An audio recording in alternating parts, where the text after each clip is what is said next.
श्री गजानन महाराज पादुका संस्थान मुणगाव द्वारा दरवर्षी उत्कर्ष शिशुगृह व गायत्री बाल विकासश्रम मलकापूर अकोला येथील मुलींची दिवाळी भाऊबीज साजरी करण्यात येते.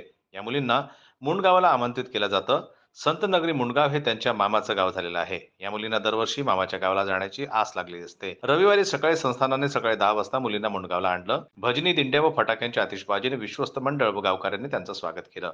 पादुका संस्थान हे रांगोळी, आकाशदिवे व लाइटिंग हार फुलाने सजवल्या गेलं.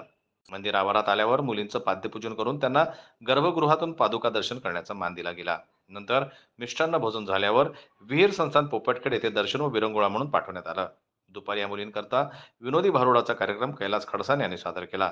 त्यांना समाधान महाराज, गोपाल भंडारे बंधू यांची संगत लाभली. त्यानंतर गायत्री बालिकाश्रमाच्या मुलींनी गीत सादर केलं. मुलींकरिता संस्थानाचे व्यवस्थापक महेश गाडे यांनी श्री गजानन महाराजांना स्वयंरचित गीत गायन केलं. त्यानंतर संध्याकाळी मुख्य कार्यक्रमाला सुरुवात झाली. या कार्यक्रमाला सप्त खंजेरी वादक श्री सत्यपाल महाराज चिंचोळकर, श्री शुकदास महाराज, श्री गुरुदेव सेवाश्रम पाटसूळ, सौमिराताई जोशी व सुधाकर गीते, संचालक गायत्री बालिकाश्रम यांची प्रमुख उपस्थिती होती. कार्यक्रमाचे अध्यक्ष म्हणून हरिभक्त परायण श्री गजानन महाराज हिरुळकर पिंपळोद हे होते. मान्यवरांच्या हस्ते दीप प्रज्वलन झालं. कार्यक्रमाचं प्रास्ताविक संस्थानचे कोषाध्यक्ष विजय ढोरे यांनी केलं.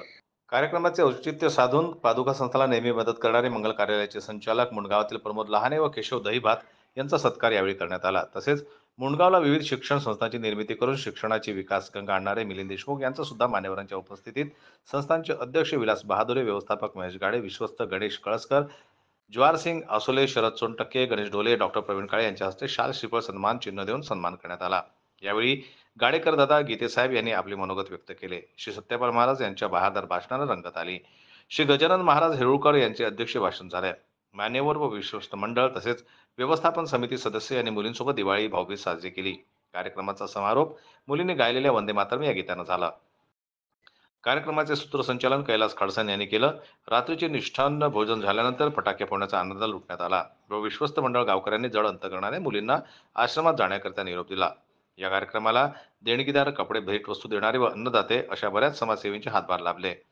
संस्थांच्या विश्वस्त मंडळांकडून त्यांचे आभार मानले गेले. कार्यक्रम यशस्वी करण्याकरता भाऊबीज व्यवस्थापन समितीचे सदस्य छगन अंबाळकर, नरेश ठाकरे गुरुजी, डॉक्टर सुभाष रोठे, गोपाल आसोले, दीपक सापधारे, अशोक बेलसरे, नितीन गणगणे, वैभव कुबेटकर, अशोक गणगणे, राजेश नागोलकर, नरेंद्र ठोकदिवे, शुभम थाटर, जनार्दन खलोकर, प्रशांत आकोते, शुभम हाडोळे तसेच संस्थांचे सर्व कर्मचारी, पुरुष व महिला सेवाधारी यांनी अथक परिश्रम घेतले.